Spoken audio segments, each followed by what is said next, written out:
Salut tout le monde, c'est les HBK et on se retrouve aujourd'hui pour un nouveau Parle en Catch qui va parler de The Plane Ride from Hell. Alors qu'est-ce que c'est que ça? En fait, c'est un commentaire, enfin quelqu'un dans les commentaires qui m'a demandé de parler de ça sous une de mes vidéos. Et en fait, j'avais jamais entendu parler de ce truc. Et bah apparemment c'est très connu, hein. Bon, mais moi je connaissais pas. Donc je vais vous en parler, j'espère que vous ne connaissez pas non plus, comme ça vous allez apprendre quelque chose. En fait, ça s'est passé le 5 mai 2002. C'était un vol entre l'Angleterre et les États-Unis. Et en fait, c'était les catcheurs de la WWE qui rentraient d'un tour en Europe. Ils venaient de faire le dernier pay-per-view en Angleterre, enfin le dernier show en Angleterre était Insurrection 2002, donc c'était le dernier show du tour. Et donc là, ils rentraient aux États-Unis.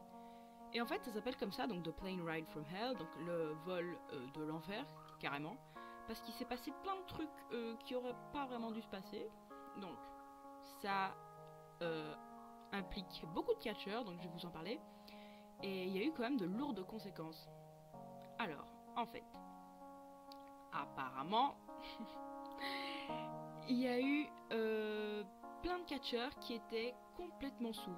Donc apparemment le bar était ouvert, c'était gratuit et donc tout le monde pouvait se servir. Et ben voilà, ils sont pas gênés, ils ont bien bu et ben voilà, ils étaient tous bourrés.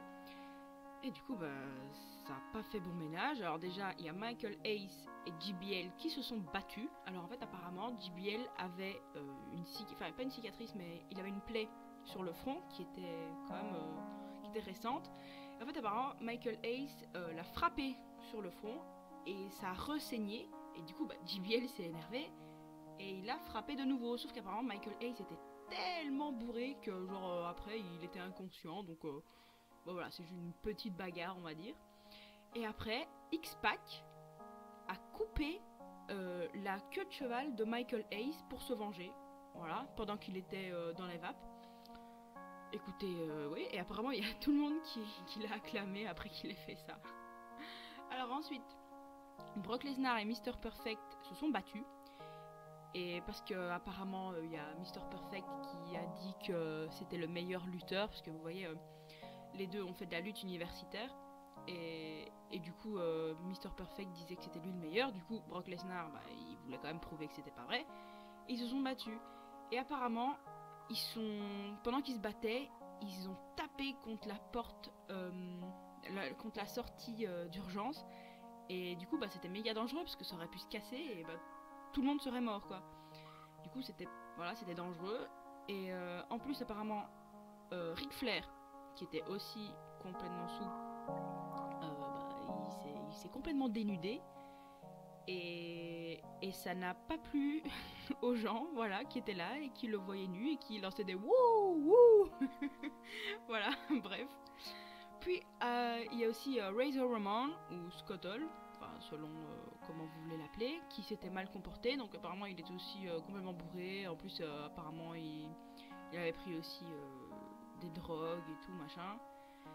Mais lui on sait pas s'il a vraiment fait quelque chose ou pas, parce qu'après Jim Ross, plus tard, il a dit qu'il était innocent, qu'il n'avait rien fait. Mais apparemment, il a été accusé d'avoir dit des choses à caractère sexuel non, pas aux passagers, pardon, aux hôtesses de l'air, voilà. Et puis ensuite, Goldust, qui était aussi sous, a commencé à faire une sérénade à son ancienne femme, Terry Runnels, à travers le micro de l'avion. Donc il y a tout le monde qui entendait, voilà. Donc ça devrait être quand même assez drôle, hein. Donc vous voyez, il y a quand même plein de gens qui sont impliqués là-dedans. Et ensuite il y a eu des conséquences, hein. Parce qu'il y a deux hôtesses de l'air qui s'appellent Tara Lynn Capellano et Heidi Doyle, qui ont attaqué la WWE en justice pour des comportements extrêmes et extravagants, voilà, contre Ric Flair, Goldust et Scott Hall. Et ensuite, il y a des gens qui ont été virés en fait. Donc Mr. Perfect, Kurt Hennig, a été viré. Scott Hall aussi. Et X-Pac, il a été un peu plus tard, mais c'était en août. Enfin, lui, il est parti parce qu'il s'était blessé. Je pense que c'était quand même aussi en relation avec ce truc-là. Donc voilà, ceci était le The Plane Ride from Hell. Donc comme vous voyez, il s'est passé tout plein de trucs. Et je pense qu'après, ils ont appris leur leçon et ils n'ont plus jamais laissé le bar ouvert à des catcheurs. En même temps, quelle idée. Forcément, le bar est ouvert dans un avion où tu dois rester pendant 7 heures. T'as rien d'autre à faire, donc tu bois. Donc voilà, je pense que maintenant ils prennent quand même plus leurs précautions, hein, parce que faudrait pas que ça arrive tout le temps. Hein. Donc voilà, j'espère que vous avez aimé cette vidéo et je vous dis à la prochaine. Salut, salut!